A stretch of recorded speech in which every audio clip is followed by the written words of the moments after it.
Hello and welcome to this webinar on emerging careers in startup.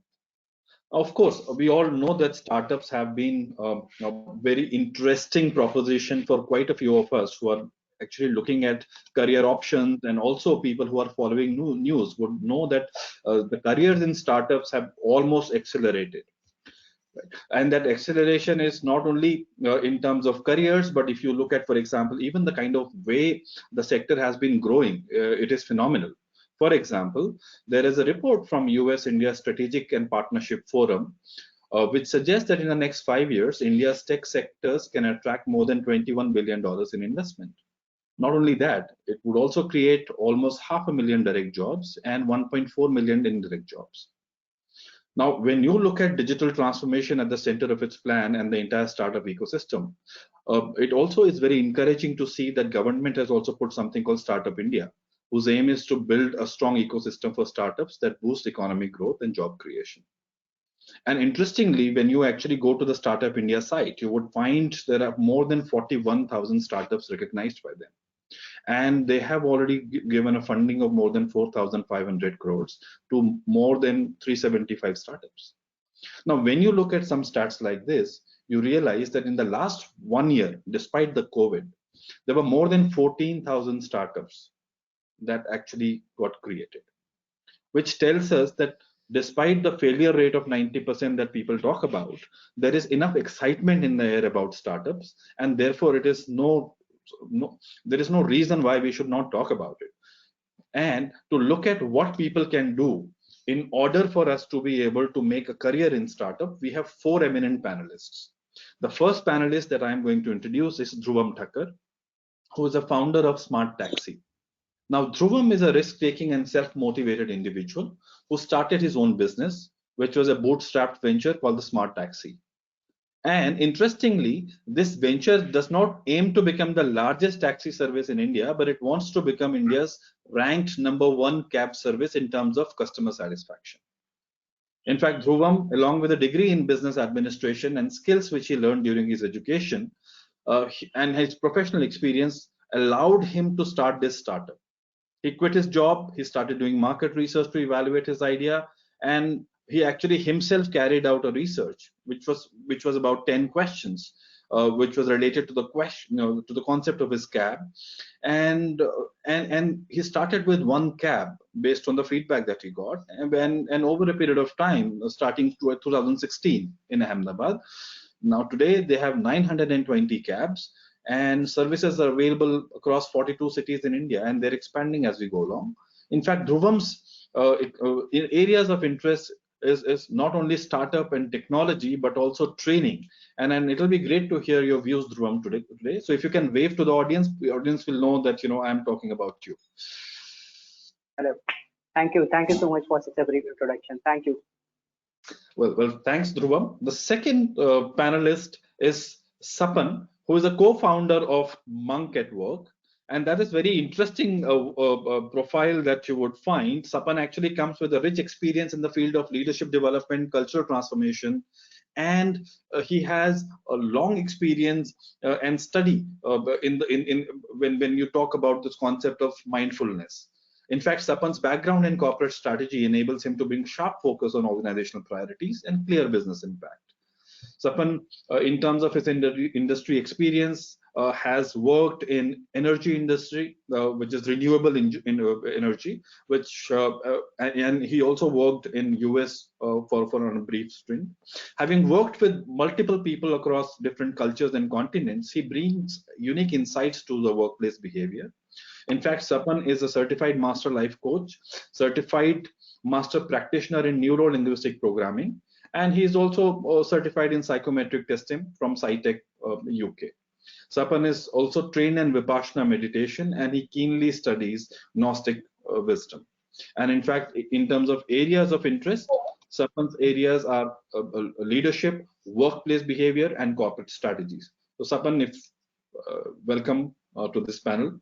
And if you can just quickly say hi to the audience, then we will actually introduce. Thanks so much, Pancham. Hello, everyone. Thanks, Sapan. The next panelist is Smriti Tomar, who is founder and CEO of Stack Finance. In fact, as founder and CEO of Stack Finance, Smriti aims to make financial planning accessible and affordable for India's millennials to achieve financial security. And of course, I'm sure there'll be plenty of takers for that, given the fact that all of us want to make sure that we save enough for our retirements. In fact, prior to this venture, Smriti was a data analyst at EXL Services with emphasis on overseas finance and banking industry, particularly Citibank in Latin America. Before EXL, Smriti had worked at a SaaS-based B2B company, Appointee Software Incorporated. Smriti is devoted to 3 areas, which include marketing and product management, creating a venture that creates awareness, accessibility, and personalization around financial services, and women's business success. And areas that Smriti has interest in are investment and trading acumen, fintech, marketing, product management, public speaking, and content creation. Smriti, welcome to the panel. Thank you. Thank you so much, Pancham, for the kind words. Glad to be here and looking forward to the session. Sure. Thank you. And last but not the least, Vinay Matthews, who is founder and chief operating officer of Faircent. Now, Faircent is India's largest peer-to-peer lending platform, and Vinay has been instrumental in the company's growth since inception. Vinay is an expert with over 20 years of progressive experience in scaling up operations, delivering profitable growth, and especially in the internet businesses. Vinay has held leadership positions with several organizations like the Indian Express, Rediff, SIFI, and also Bennett & Coleman over the course of his career.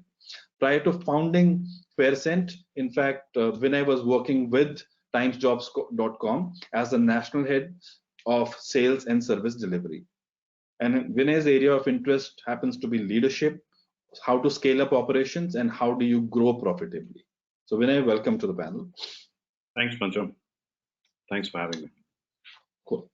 Now, see, what we try and do is to make sure that the content is very suitable for the kind of audiences that we have. What I'm going to do is I'm going to invite the audience for a short poll, and I'm going to launch the poll. So that poll actually has 2 questions. The first question is about how many years of experience that you have. So audiences, if you can actually quickly answer, the poll will be here. So we will be able to see this.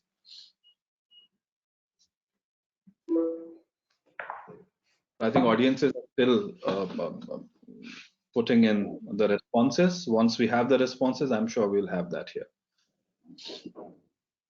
And I can see that people have already started putting their questions here. So we will try and see how best we can use as many questions as possible here.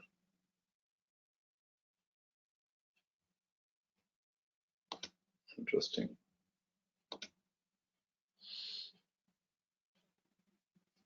So I'm going to close the poll. Let's see how the results look like.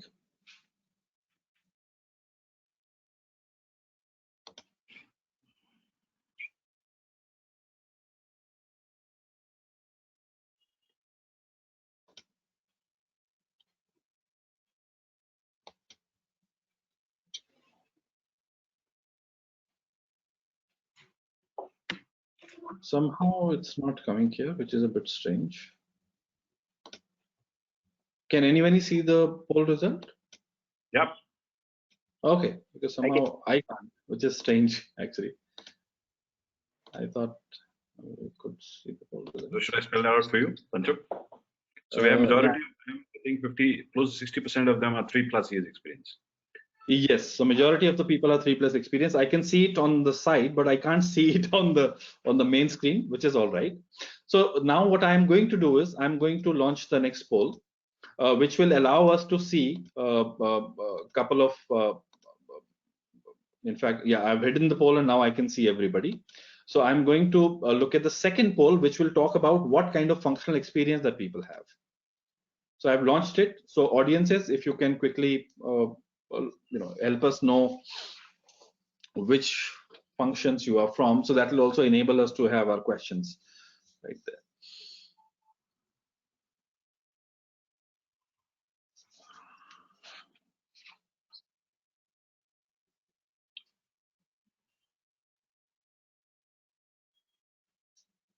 Okay, so I'm going to close the poll because it seems that we don't have any more responses coming in. And I'm going to share the poll results.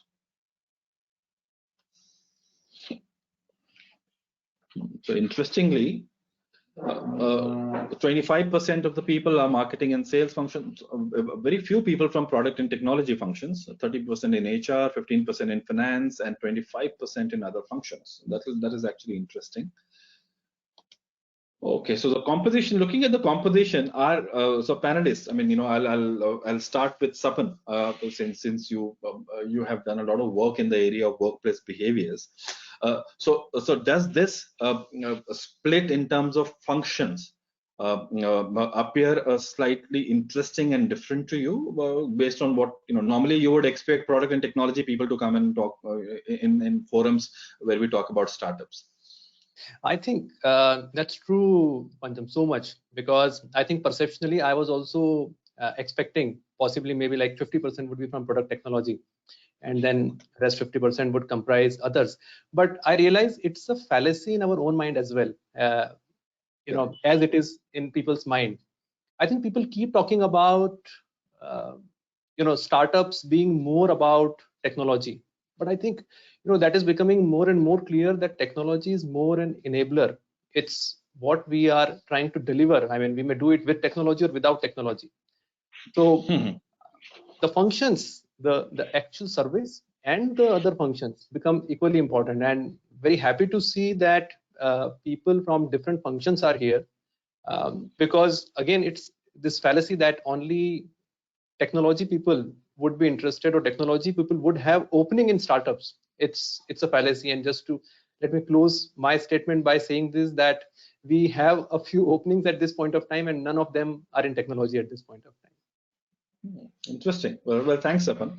So in fact, you know, so looking at people like Smriti and Vinay, so you were working in well-established corporate functions, and then you decided one fine day that, you know, you may want to just leave it all aside and start your startup. When you look back, and let's say tomorrow there is somebody who is wanting to come here and say, you know what, Vinay, you know what, Smriti, I want to join startup.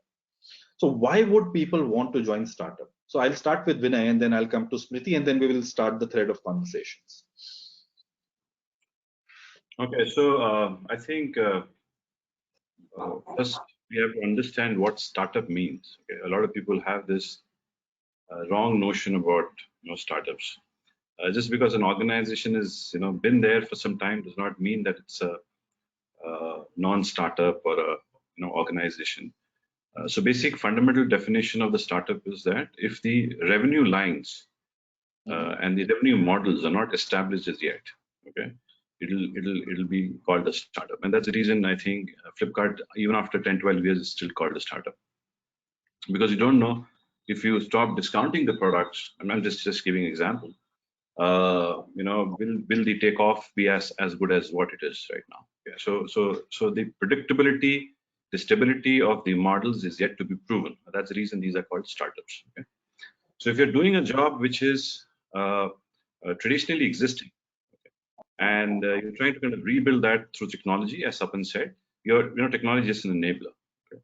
So you're not doing a startup work, you're doing a greenfield project or a greenfield work, but not necessarily all, you know, business that gets started is not necessarily be a startup, right? So startup definition is the business models are not established, and that's what the classical definition is, right? So the business model is not established, you know, you kind of, now with that background, okay, people who want to kind of, you know, I'm going to give, you know, give the rosy picture also, I'm going to give the, you know, bad picture also, okay? So it's important to kind of realize both sides, okay? So for a startup, talent is always a struggle, always, okay? I cannot believe a single guy getting the people on time, good set of people. It's always been a struggle. And the reason for that struggle is because, you know, we are not a brand as yet, right? And people don't work for brand. And the reason, there's another interesting reason, okay?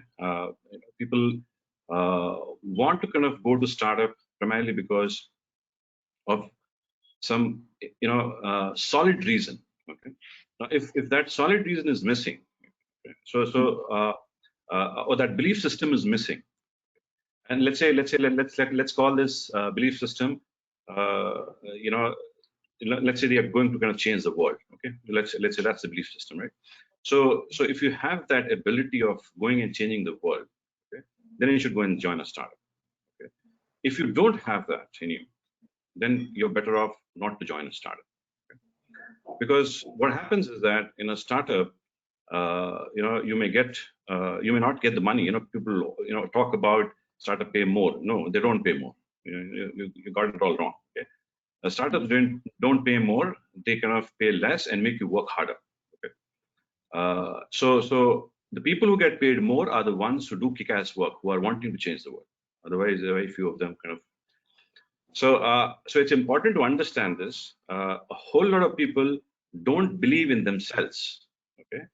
That they can change the world, and that's the reason they don't join a startup. Okay, not because the startup will not last. People comprehend that, saying that startup will not last, let's kind of stay in an organization which is more bigger, stable brand, all of that. They don't believe in themselves that they can change it, and that's the reason they kind of don't take leap of faith. Okay? So it's important to kind of realize that piece before you kind of even get into kind of addressing the startup. So that's one of the message that I want to give the audience.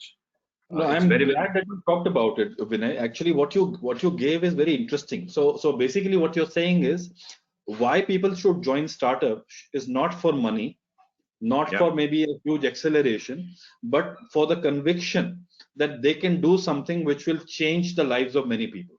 Yes. Yes. Great. So thank you. With that background, is linked everything. Everything is linked with that particular background. So all of that. Oh yeah. All of that comes is from there only. Well, thank you, Vinay. So Smriti, of course, now, because I said at the beginning that maybe I'll throw the similar question to you, but given what Vinay talked about, that people should come and join a startup when they believe they can change something. So in your experience, is there anything else that you have seen people being motivated by when they want to join a startup? Because you would have done a lot of hiring for your business. Yeah. So I absolutely agree. I mean, startups have pros and cons, and as Vinay sir mentioned here, I mean, I think startups give you two things. One is that they give you an immense opportunity to explore and grow personally. I mean, even when we hire, I mean, it's not that we're looking for a certain skill set and asking people to only concise themselves to that particular area of job. Everybody is kind of experimenting. Somebody had said that every entrepreneur in a startup is actually a scientist, because everybody is exploring new things and experimenting with new things, and so are the employees too, because it's a small organization. As he mentioned, I mean, not just the revenue model. In fact, a lot of things are actually planned on the go. So you have to be very flexible. You have to be very much agile. And so you have the freedom to kind of choose whatever you want to do, whatever you want to work on, and also explore new things to learn and grow in. But at the same time, with this power, with this freedom, come responsibilities too. So the responsibility here is that for you to take initiatives. I mean, as an entrepreneur, I always like my team to be always on the go. I mean, I should not be the one telling them that, this is your task and this is how you should break it down and this is what your deliverables are. No, I guess in every startup, you need people who are smart enough to, take their own initiatives, complete their own work and do it their own way. Ultimately, what you need are results. So I think those are the kind of responsibilities you expect. Responsibilities in terms of also the risk-taking appetite. I mean, startups are not, they're basically not, a rainbow where you can, kind of just grow all together and never see a downhill. You have to be always ready for a risk and a failure. So those are, I think, probably, the responsibilities that are expected out of you in a startup. So interesting thing that you added, Smriti, it's to what Vinay said. So Vinay talked about the fact that do I have the conviction that I want to make a difference and I can do it, number one. You added to that saying that, that conviction itself is not enough. But do I have the conviction on act on that conviction? That is the next second piece that you actually added. And the third piece is that when you start working, do you keep waiting for directions or are you a self-starter? So some of these pieces that you have built now prompt me to come to Dhruvam actually, because so now we have built at least 3 broad layers. One, of course, I want, do I believe in myself? Do I want to do something good? Second, can I act on that belief? And third, can I do multiple things without maybe bothering about structure or somebody supervising me? So in your setup, in the last 4 years that you have started your business, where have you seen maximum success coming from out of these characteristics that people have spoken about? Yeah, I've generally seen, first of all, whatever the reviews been given by Sapan, Vinay, and Smriti. My views are also, similar kind of that, because we all from a startup. Of course, the domains are different, but for 1.5 years, actually, we were not having any team. So I just driven everything by myself. At least for first 1 year, people were not ready to join the organization by the name of the startup, because we were absolutely new and there were multiple competitions. So Vinay has rightly pointed out that, until and unless you are not very clear in your mind, the startup is not something which you should go for. So you have to, broaden yourself, you have to make yourself broaden, and then you have to accept the multiple responsibilities, multiple tasks will come up. To add what Shruti said, that every time we cannot wait as a startup, because we are probably the smallest team in the entire panelist what we have right now. We hardly have a member of 7 total in our team, and we manage entire operation with it. So you can definitely understand that there are multiple roles which is being played by an individual, and we can't keep on waiting for the directions to come, and we have to act on it. So whenever we feel that the things which are a necessity for either customer centric, or maybe to delight a customer, or maybe it is a beneficial for a company, individual must have that courage to go for that decision. And then whatever things happen, and as a leader, or maybe as an atmosphere of an organization, it is most important for an individual that you need to provide the atmosphere to an individual, so that whatever ideas comes out, even though if it failed, then also you need to accept it, make a corrections, and then further. So that is how the teams get motivated. That is how teams get developed in the startup, and this is how the startup scenarios are working as of now. So this is what my view to Harsh, or to your question. Sorry. No, in fact, Dhruvam, you talked about something very interesting when you talked about the fact that you in startups you have to be prepared for maybe extended period where you know that your business model has not yet worked. So you continue to tweak and hope that things, something or the other clicks, and people cannot give up. People have to be resilient, which is the other dimension that you have added actually, which is very important. And the other thing that you also talked about, which Vinay was also talking about, is the fact that it is a myth that startups will offer a lot of amazing benefits, because when you start, you are bootstrapped. The fact is you start for cash, so you would want people to earn less and work more. And now, so putting all these 4 or 5 components together, Sapan, now I come back to you. So you dispel the myth that it is only product and technology people who normally, which is common wisdom, that are people attracted to startups. Given all this, now who are the people who if for example Vinay, Smriti, or Dhruvam, they have to hire somebody, what are some of the things they have to start looking at resumes, and during the conversations that they have to evaluate, so that they know that this person actually is good fit for a startup? The reason I'm asking this is because there are a lot of people who have asked this question. I am a mid-level manager, for example. Said somebody has asked. Actually, there is a gentleman called Ashok Sejwal. So he has asked this question. He's a mid-level manager, but he wants to go to a startup, but he's not sure what can he do for startups to accept him, because in his mind they always hire young people. So nice. what can someone like Ashok do to make it to a startup? Okay, so let me answer Ashok and possibly some more people through that.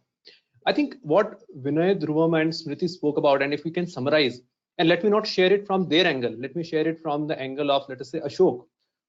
If they have to decide to enter into a startup, what they should think. So I think, actually speaking, there is a very, very clear objective way to do it. So you have, 3 aspects: structure, steadiness, and safety. Okay. Keep it on one side of the curve, and keep the growth, learning, and challenges on the other. And now, just in your own mind, think which you are really concerned about, which you really value. What is it that you value? I'm sure you value all these 6. There is no doubt about it. 3 on one side and 3 on other side. There is no doubt about it. but what will you compromise for the sake of other is an important question for you. If you have a lot of yearning that yes, growth, learning and challenges are something which excite me, and I can take that risk, you may have the profile of joining a startup. And as when I was mentioning, are you coming to change the world? That might sound a big statement, but actually speaking, if you have that spark internally where you are driven by the challenges, if you're driven by the learning, if you're driven by the growth, then believe me, the safety, the steadiness, the structure which you would get in the established companies, okay, may not matter. But if you are very clear that steadiness, structure and safety needs are extremely high for me, then definitely don't look for the startups. Understood. Well, thanks a lot, Sapan. So I hope, Ashok, you've got your answer. In fact, a similar question was asked by Satish also, because Satish said that he was working with MNCs and now he wants to move to startups. So kindly suggest few ideas on how I can apply for jobs in startups. So I think Sapan's answers would have actually helped you. You have to decide what is priority for you. That's what Sapan is saying. And then, of course, you have to make an effort towards that. Now, what we see linked to this, now, see, we have now established what is it that startups need. We have also established to some extent what can people do to think of a career in startups. Now, if Vinay, I'm to ask you, so you would have seen many people, you would have also seen stories of many startups. If you were to outline biggest career derailers in startups, what would these be? For example, person working in a startup, what would derail his or her career? So before that, let me just touch upon the previous question by Ashok. Okay, so it's not about that. There are certain specific skill sets the startups are looking for. Okay, and of course there are. There are people with skill sets. We kind of all organizations look at. So we also look at skill sets, right? So there's nothing different there. Okay, but what is different, I tell you. Okay, so one, we need very rounded people. And why do we need rounded people? Is because organization would expect you to pick up and run with things which otherwise you would have not ran in the past, right? So we need rounded people. So aaj ye kar rahe ho to kal aapko wo karna padega. So it's a little, it's not like you put on blinkers and you're supposed to do a particular job. So we need rounded people. Okay, we need people who can take things to logical conclusion and make it big. Okay? Not just conclude it, but try to make it big. Okay, small things. How can you make it big? Simple things like, just doing a process change. How can you kind of tom-tom about it? Let the entire organization know, and try to kind of make it big. So and take it to a logical conclusion. So we need people who can, do a closure. It's very, very important because people aren't going to chase you. Okay, nobody's going to come and tell you. You got to be self-driven. So that's the important point. The other thing is that genuinely, if you ask me, people, as I talked about earlier, startups will not change your world. Believe me, they'll not change your world. So it has to be within you to kind of change it. So there are a lot of people who value money a lot. Okay, so that's a very clear indication for a startup. So if you value money more than the ESOPs, chances are that you'll not survive more than maybe a couple of years in a startup, because the work culture is completely different. It's completely unstructured. It's not like a large organization that you kind of one piece of work that you're doing. It's completely chaotic. Okay? So it's very, very difficult. Now talking about the derailers. Okay, so I think important to understand the derailer is because at the end of the day, when you're getting into something, you have to kind of make sure that you're going to the right organization or whatever. So one of the biggest derailers that I've seen in the last 6-7 years of my startup experience is that people who come from larger organization thinking like one. Please don't think like that. Just because you come from a large organization, your word is the gospel is not going to happen, right? You need to kind of set yourself with the environment which you're working with and work within that environment, okay? Because you're not going to get fancy tissue papers in the toilets. Okay? So it's going to be very, very tough. So coming from larger organization, people have this huge issue with respect to adjusting within a startup. Okay, so that is one. Okay. Second is that there is a lot of resistance amongst people to take roles which are typically not, marked by them. All this while they were working in an organizations, they were doing, let's say, a marketing role. Maybe within marketing, they were doing, let's say, brand management, and suddenly you've been asked to kind of do sales. Right? You work in a startup. If you have resistance there, It's not going to be good. So you should be open to kind of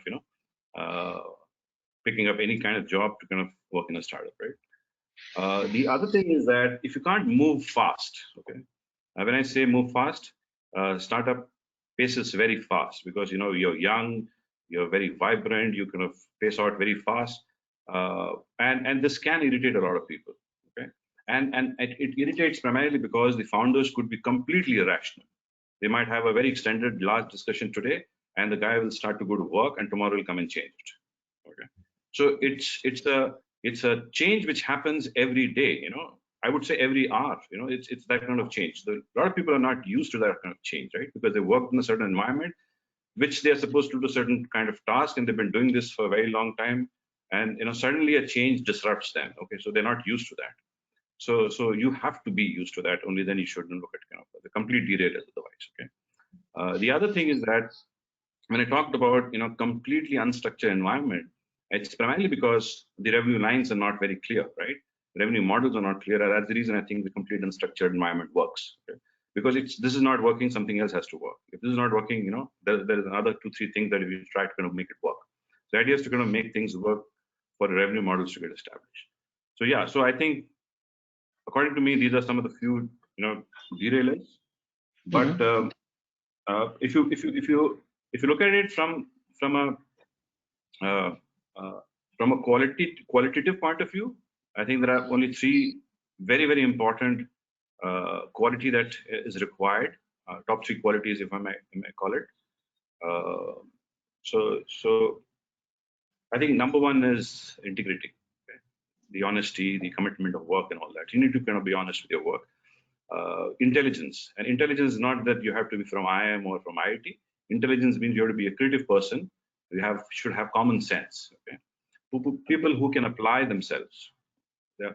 And lastly, you should be energetic, passionate. You should be self-driven. Nobody's going to come in, tell you or teach you, to do things. So these are 3 things I think is very important to kind of get yourself going in a startup. So Vinay, you actually talked about something interesting. So one is, of course, people who come from structured organizations, people who are not able to make the transition, people who do not understand the context very quickly. So those are the people who will not be able to do well. And that is the reason you see most of the startups having young kids. That is the reason. Okay, you will not have 30+ guys, a lot of them floating around, primarily because they're not used to the change. Understood. Which makes a lot of sense actually, given how the context is different. The second thing that you also talked about actually is that people who can't see through a work, they will always struggle, because the expectation is that you run with it and you actually hit the goalpost. Yeah. Which is very actually interesting. So now actually I will loop back to Smriti. So Smriti, in your experience, what is given the context that we have talked about as to what works and who will not work, what is the most unusual hiring that you would have done, and why did you make that choice? Sorry, unuseful hiring. Unusual. This is unusual. fairly useful, I would imagine, but unusual. Yeah. All right. So I think the most unusual hiring that we have done so far is yeah. So I think recently, even after COVID, a lot of people, since they were losing jobs or their pay cuts, they had their pay cuts or something, people relied on alternate sources of income, and hence the whole side hustle thing, or the gig that people want to do, it kind of became the buzzword. So there were a lot of freelancers, a lot of people who have well-settled jobs in probably even MNCs and big corporations, but they wanted to do something new and explore something new. So I think, I think we have had a couple of unusual hirings during this pandemic time. One of them was definitely this freelancing, not exactly freelancing, but the person was totally into a different job and he was doing designing work for us.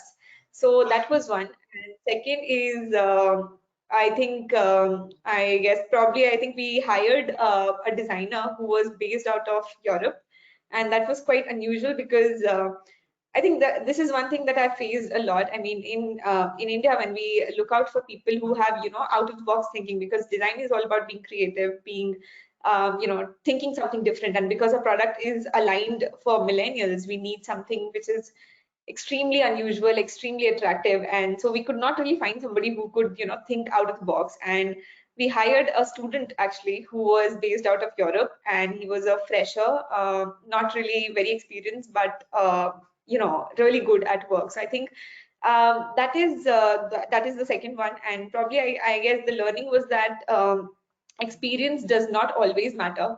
You get people who might not be that experienced, and get people from places where you did not even expect from.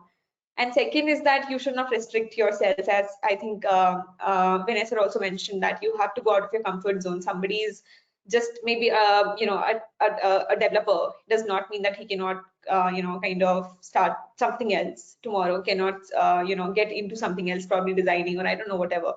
So yeah, I think those were two hirings that we did, which were totally unexpected. So in fact, what you talked about, Smriti, thank you for talking about some of these things, because what you talked about also gives us a very interesting insight that most of the people now going forward, also with the advent of gig economy and with the fact that I don't know which of my skills can be monetized. Yeah. And the second fact, club it with the fact that workplace stress and then people's quest for meaning in the workplace has led them to now start pursuing passions outside of work, and some of them can actually make a career out of it, an alternative career out of it.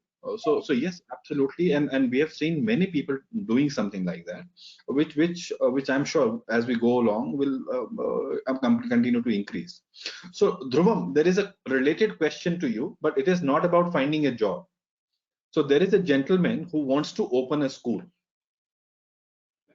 So he says that I want to start this business of my own, I want to open a school. So what advice can you give him? This is your experience as an entrepreneur who started, who saw difficulty, and who grew your business. Always, whenever whatever the thoughts he carry in his mind, I must congratulate to that individual that he wanted to give it back something to the society by opening up the school. Maybe on a longer perspective, maybe right now education is considered as a business, but what I as an individual always think that it is something which we generally give it back to the society. We nurture the students, we nurture our future generations, so that it can give something good results to our nation.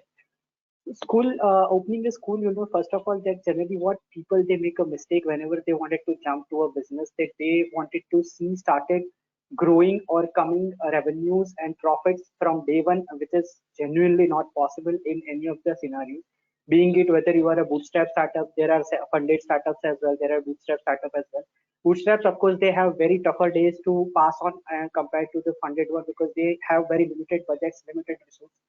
So in that case, you just have to keep your vision and your goals very clear, that what you wanted to deliver to your customers. In that case, your students or maybe the parents, those who are the customers in the school case. So you wanted to fix to that, you wanted to stick to that despite of n number of resistance comes on your way. You need to define your path and you need to continue towards it, rather than keep on changing it, because there might be a situations where you may come across something different difficulties which you might have not thought of, and then if you change your plans, then that won't work.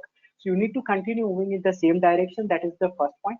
Secondly, you need to definitely, being a school, you are not going to handle it alone, so you need to have a team with you.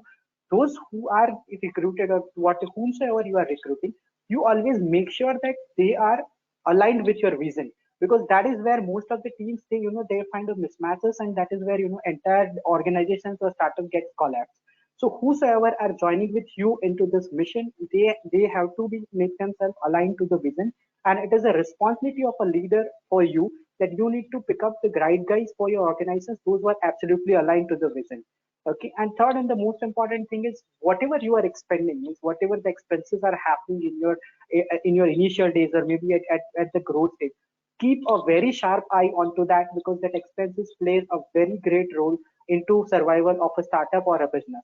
So if these three, if you are able to maintain it well, you are definitely able to jump into the whatever business, maybe it is a schooling, maybe it is a music teaching, or maybe it is a dance, or whatever it is definitely going to get succeed. But you always need to have a perseverance, and you need to have patience into you. So these are the things what I would like to say in response to the question. Well, Dhruvam, thanks a lot. So I hope, Chandan, you've got your answer. So first, of course, you need to be very clear about why you want to do this business, number one. Second, whatever your reasons are, they have to be noble reasons. It cannot be about making money, because that is not what education is about. And third, of course, you have to get people who align with your vision, and you have to have almost tunnel vision in this aspect. If 10 people tell you you can't do it, don't listen to them. And get people who you believe will share your values. And last but not the least, keep a very strong tab on expenses, because every rupee counts. So if you can keep this in mind, and we hope that you open a great school, and maybe tomorrow we'll invite you over to speak about how you got inspired by a webinar here, and had a very successful journey. So on that note, I will now direct a question to Sapan now. So Sapan, of course, so now we actually very interesting questions coming up, which are very similar to the kind of questions that people have been asking. That I have 20 years of experience, and now I want to actually work in a startup. Where can I find these jobs? How can I do it? So some of these questions. Any advice to these people? Okay, so I think first of all, somebody with 20 years of experience, they should not just start thinking that they can't join startup. I think this is one important myth. And while I think, as Vinay also mentioned, that there is a little apprehension that people would come with an experience and with also baggage. Okay, so I think it's very important for you also that you keep, and when we say baggage, it simply means trying to impose our earlier experience on a new setup, which becomes a baggage. So your experience should add on. Okay, so but do not even think that if you have 10 years 20 years experience you can't. Rather you should. I feel startups need the wisdom, experience, and the stability of people who have good experience. Okay, because if it's just energy, it can go into any direction. It needs a direction, and people with experience can build that. Okay, so it's very important. Now, how to do that? Now, it's a little tricky question, and there is no clear answer to it, simply because jobs in startups many times work like arranged marriages. So in arranged marriages, traditionally people just go out and look and ask their friends and families, do you know somebody good? And believe me, most of the startups do that because they want people who believe in a similar fashion, those who have the similar value systems. So they do not go very traditional. I mean, when a lot of requirements are there, obviously we have to go to the portals and all, but traditionally we would prefer referrals. Okay, so the best way to get into a startup is actually to find out people who are into the startup zone and start connecting with them. I would suggest another way, rather than thinking where the startup job would be there, what you can do is, what are the areas about which you feel very strongly about, and start to find startups which are there active around you and which you would find interesting. And I recommend start connecting with the founders themselves directly. Believe me, they would be very happy to connect and talk to you. And if the right match happens, that would be the best way, rather than looking at any random startup. Look for the products and solutions which you feel very strongly about. Well, Sapan, thanks a lot. Actually, you have answered quite a few of these questions that I think people will have, that how you should start connecting with the ecosystem if you want to get in the ecosystem. And on that note, I know that Smriti has to actually leave. So Smriti, one last question to you before you leave. So if people have to apply to your organization, what is the best way to do that? I feel the best way to do that is look out. I mean, keep following the startup at least. I mean, the best way to reach out is LinkedIn. It's the professional network right now. So just follow the startup you're looking out for, because they keep releasing these, hiring posts and jobs and etc. So you can always get an alert on that.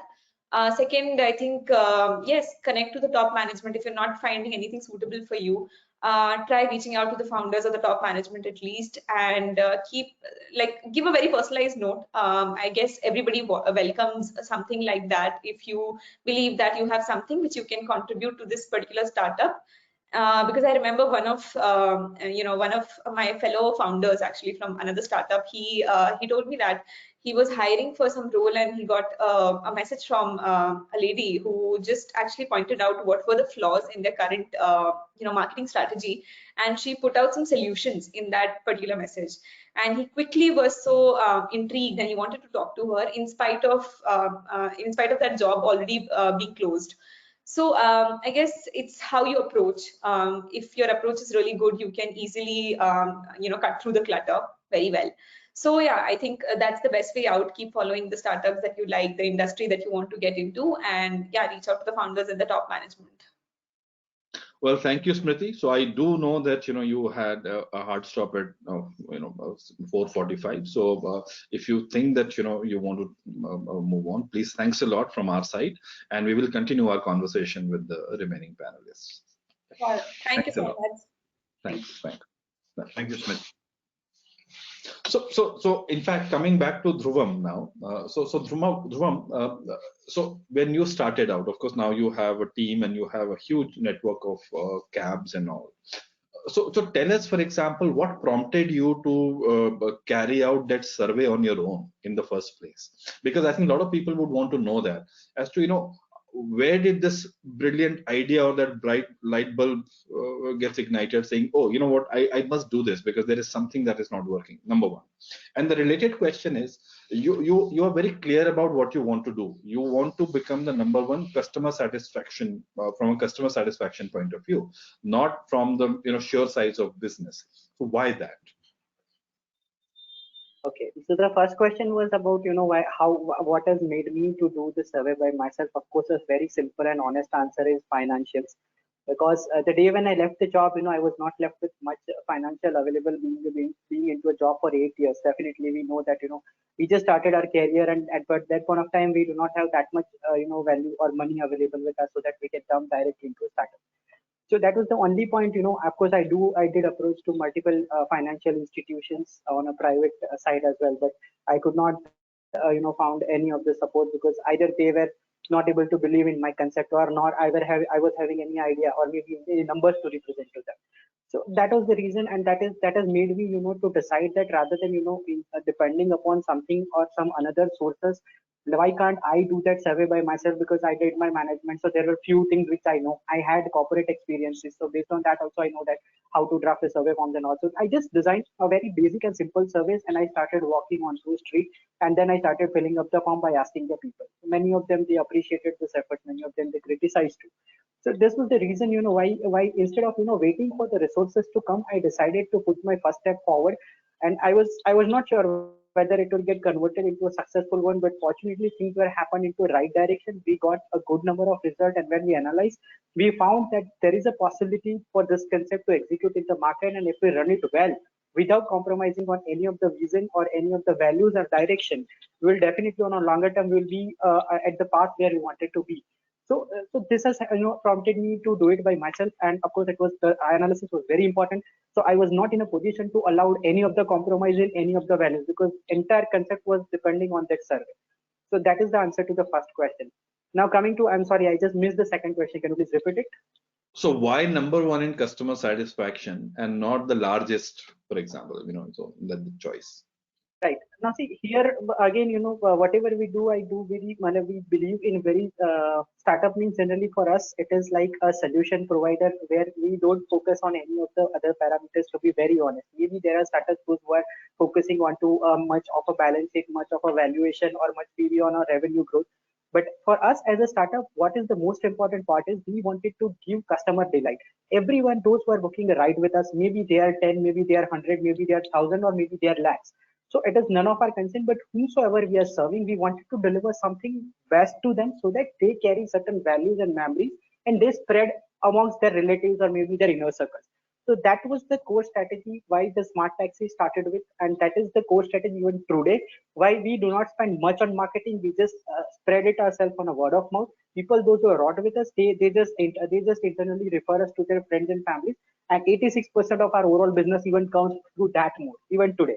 So that was the reason, we always kept our focus on customer center. We put ourselves, even I by myself, I keep on driving with customers even in today, despite being founder of the company, for 10 or 15 days in a month.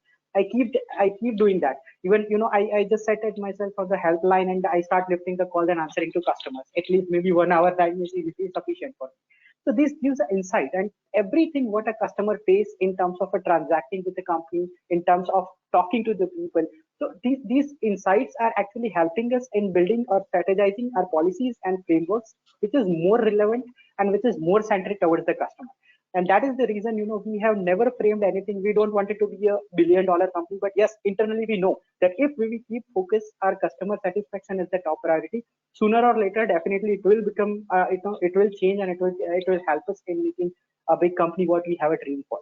So that's the reason, rather than focusing on anything else, we focused on customer experience, and that is where we wanted to become number one by 2025.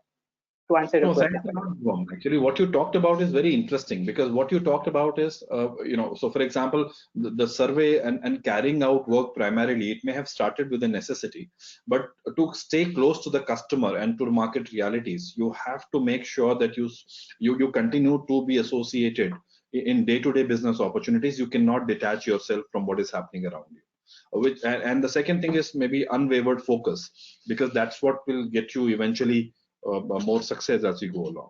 Well, thanks a lot. So Vinny, a question to you now. We're changing gears a bit. So what we have done so far is we have looked at, what does it take to succeed in a startup? What is it? Why do people fail? And how some models and the fact that, startup is about a lot of perseverance. But now let's look at, if you were to stack more or less the roles.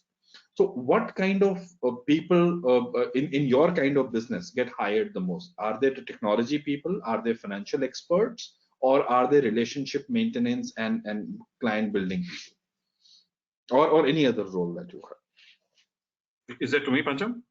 Yes, Vinay. Okay. So I think I'll be more specific. I'll try and kind of cover this from the industry point of view, and then maybe talk more about specifically about. Clearly, I think the number one job available in the startup ecosystem is the job for analytics. Okay, so if you have that skill set, I think getting a job in the startup is kind of very easy. So it's analytics is the key. I think for all organizations who are using technology as a disruptor to kind of change the way things are being done. Okay, so analytics is the new oil. Data is the new oil. I think business have to be done looking at data, nothing else. Google is a classic example. Google is not the largest advertiser in the world. Right? If you look at the advertising revenue of Google, it will be 10% of the total advertising business in the world, right? But if you look at Google isn't a technology company also. If you look at all the technology companies and compare the revenue of Google with the technology companies, of 1%, maybe 0.5%, 2%. But if you put together, Google is the most valuable company in the world. The only reason is that they have data, okay, and they can dish out products and services that you can't even imagine. So they're all working for the future. That's the reason it's a very valuable company. So data analytics is going to be the key driver for most of the companies. So data is not going to be looked at only in the piece where you're looking at business, but so let me give you an example of Faircent. Okay, so we look at analytics from all angles, right? So there's the risk which happens, the assessment of the risk which happens. There's analytics which is used. There is collection which happens. There's analytics which is used. With customer we onboard, we use analytics there. Okay, lending side, there are individual lenders who come and lend on our platform. We use analytics there. So at every function, the analytics is being used to kind of talk to each other. So analytics clearly is number one. Number two is the product guys. Okay, so they are the ones who are going to tell us how the business is going to look like in future, and how are we going to monetize that. So when I talked about the revenue models are not intact and revenue models are not chiseled out, they are the ones who kind of keep looking at that. They're the ones who kind of bring in new lines of revenue. They are the ones who keep thinking about how we can monetize. So product guys clearly, I think, has a great future in our company also in any of the startup ecosystem, right? Third, I think, is the business guys. Okay? People from sales, marketing, especially who understand internet marketing, are very important key people in these kind of startups. Because if you are looking at customers to acquire, a cheaper source of to acquire customers is through digitally, right? So that's the cheapest source, because you get customers by way of per lead, per acquisition, per click, with that kind of this thing you get. So you need people who understand that, and you can get customers. The CAC is very important in any of these startups. So it's important to kind of get business guys, and business guy requirement is pretty large, in startup, pretty large. So we have a very large requirement there, and then there are very chiseled out operational folks, right? So quality and operational folks are very, very key positions in all startups, I think, especially startups who scaled out a little. A couple of series they were picked up. I think for them, operations quality is very, very important, because we are a lean, mean organization. Our processes are not set right now. We are very, very fungible that way. People try to kind of game the system. All of that happens. So operationally, how we are working, a good guy, a bunch of guys, can manage operations and the quality. It's a great thing for the startup. I think they will be in a lot of demand. And finally, obviously, technology. Technology guys will always be required in startup. So I think that piece is, the demand for that piece is anyways been there, and there are a lot of supply also. But rest of things that I talked about, analytics, the product guys, the core business guys, and the operation guys, hard to find. As I said, it's difficult to kind of get good talent. And the interesting thing about talent is that when you're young, when you're small, people don't get attracted towards you because you know brand, nothing. And now we still have some recognition in the industry, so people at least know about us, or at least we get some good talent. 2-3 years back, we were struggling with getting good talent. Now the trouble is that when you get bad talent, and you have to make good with something to kind of run your business, right? So you kind of end up hiring some of average talent, and can run your business. And periodically you need to cut the flap. Okay. And why people say that startup is a risky affair? It's because of this. Because the teams need to kind of get reoriented all the time, and that's the reason some of them are not okay for certain roles. So the flap need to be cut periodically. But that's something that you need to kind of inculcate in before coming to the startup, because otherwise it's very difficult. Okay. So let me give you one example. So in COVID time, our supply side went weak, right? In the sense there were lenders, we have 2 lakh lenders coming out of platform, funding on our platform. So these 2 lakh people, okay, they kind of slowed down a little. Okay, so there was a team who was managing this, 10-15 member team was managing these lenders. They kind of were not, they didn't have 8 hours of job, right? And on the other side, the borrowers started to kind of slow down on paying back, right? So there was a huge gap, with respect to the EMIs coming back to us. Okay. And these lending team members, they kind of started to do collections. Okay. Now, in our organization, lending team is it's the dream job kind of. It's a supply side challenge. It's a new animal that you're creating. All of that is there. Okay. It's like the Uber creating the driver pool. Suddenly all of a sudden 2 lakh cars Similarly, we are trying to create 2 lakh people across India. We're trying to come and land on our platform. So that's a unique job. That's a storytelling job, right? Collection is an old traditional job, right? So these guys are doing that. Okay. Now that's character. Okay. Now if you make a mistake of hiring a bad talent and you get emotional about it and keep the guy, that's the biggest mistake you make. Okay. A lot of people when they start, they have a bunch of guys who kind of go with them. And if that bunch of guys are trying to kind of block your growth, you should not hesitate in asking them to go. Okay. Because one bad guy can kind of bring your organization down. It's just like kids, kids can't be left alone, with bad company, right? So it's just like that. So it's important to kind of make sure that, this is getting navigated pretty well. So, so I think, yeah. So I think clearly, I think there is huge requirement in, all startups. It's just that you look for, what you're good at, apply, and I'm absolutely sure that you'll get through. So Vinay, what you're saying basically is that people who are very good with data analytics, they would certainly have a career in startups. Product people certainly. Technology, of course, because most of the startups now are actually being built on technology platforms. So you need people who can put that technology together. But product people are the visualizers of how the product will look like. And then you have to have people, even marketing people who are digital savvy. and then you have to have people who can keep tab of making sure the processes are running the way they are meant to be running. Right. Yeah. So all these careers, of course, exist in startup. This is for the benefit of all the audiences. Now, there is an interesting question that has come up from Sanjeev Thakkar, and that question, Sapan, I'm actually going to direct at you. And that question is there an opportunity for hire a CMO services in a startup? And especially the question, the contention is that startups actually do a lot of elevator pitches because they have to go and get some funding and so on and so forth from venture capitalists, private equity players, and so on and so forth. So will a service like this make your elevator pitch kind of a service? Can you actually create a startup around it? Number one. And number two, even if not as a company, but is there enough opportunity in startups for a role like this? Very interesting. So, see, in startups, startups would generally try to reduce the capex and the fixed cost, and would try to take as much variable cost as possible.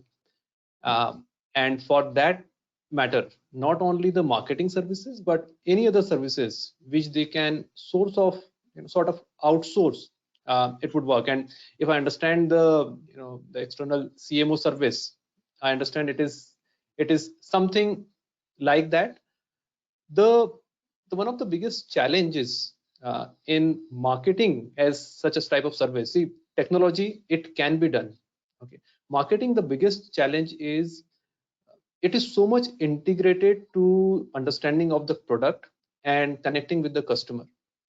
Now, somebody being external and outside, how much you are able to really connect and be with the beliefs and values of the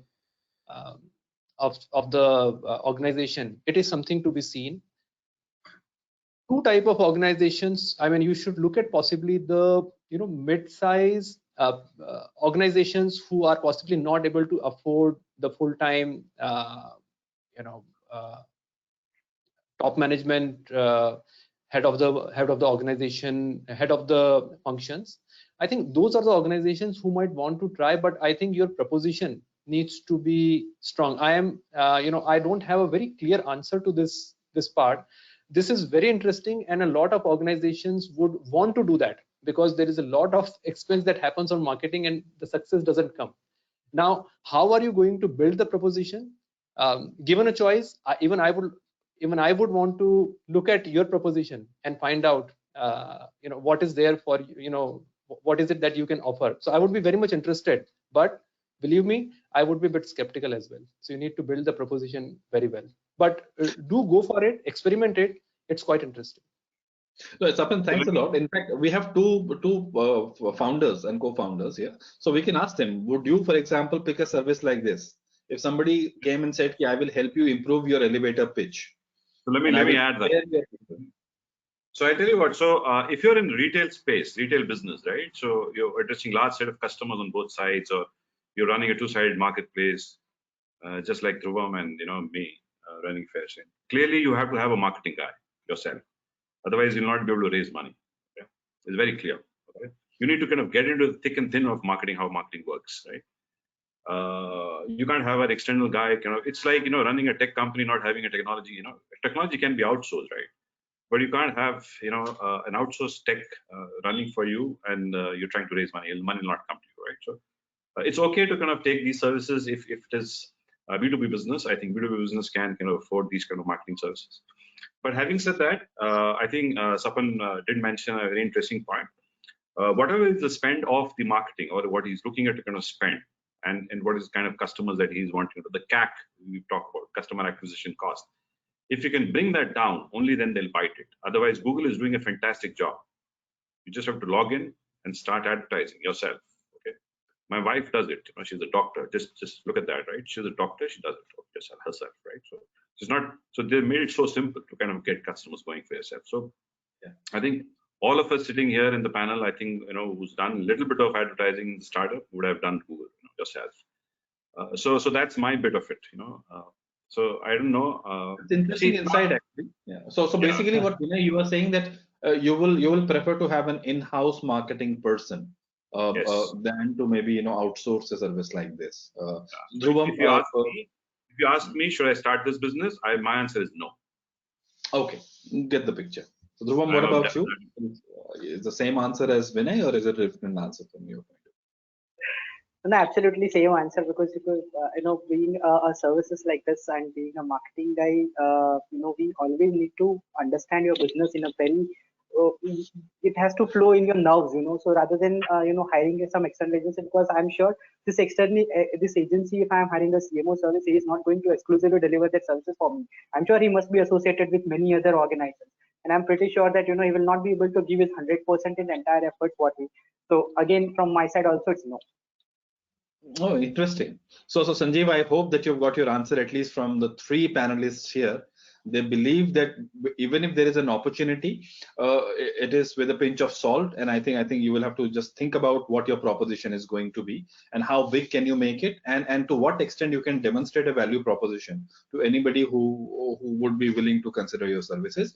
And Vinay and Pancham, let me give you a data point, okay? So I get at least in a day, I get at least 5 to 6 LinkedIn requests for these services. I don't even read them. There are many of them floating around who are trying to give this service. They may not call it a CMO service, but all the advertising services, list of advertising services they're ready to offer. I'm sure you also would have got, for some of it for HR.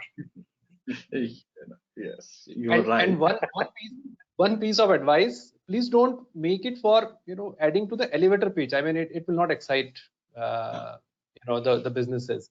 Can you really add a business value? That's the only proposition, if at all. I mean, yeah, elevator pitches are much early. You don't have employees. Back when you're doing an elevator pitch, you're yourself, maybe your co-founder and a very tech guy. That's it. So actually, that was my apprehension also when I read this question, because I believe that people who would want to make the elevator pitch would be the most passionate about that pitch, and therefore, and that passion has to actually be seen by the venture capitalist or a private equity player for him or her to invest the money, and therefore normally we believe that elevator pitches are done by the founders themselves to the extent possible. And most of the times it is less about being rehearsed about the pitch, but it is about how much passion you can demonstrate. And we have seen many examples of such kinds where pitches were maybe not as great, but the person was so convincing that people agreed to partner with them. On that note, well, thanks a lot, panelists. And I hope audiences today would have got a flavor of careers in startups. So one of the first things that we talked about, if you don't think you have the ability and the conviction to change something meaningful around you, don't get into a startup. If you want a lot of structure, don't get into a startup. If you can't see a task through completely, don't get into a startup. If you want to become a specialist, startups may not be your best bets. But more importantly, if you are willing to stretch and if you are willing to commit to long-term value creation for yourself and for the organization and in turn for the society, then startups are your best. But be prepared. It is not all very rosy. There are choppy weather you will encounter. There are very nice times you will encounter, but you have to be willing to endure that. And if you are not resilient, forget about a career in startups. On that note, I thank the panelists once again for your time and valuable insight, which I'm hoping that our participants would take back as actionable insights for themselves. Thank you. Thanks, Pancham. Pleasure. Thank you so much, everyone. Thank you for joining. Thanks a lot. Thank you. Bye. Bye, guys.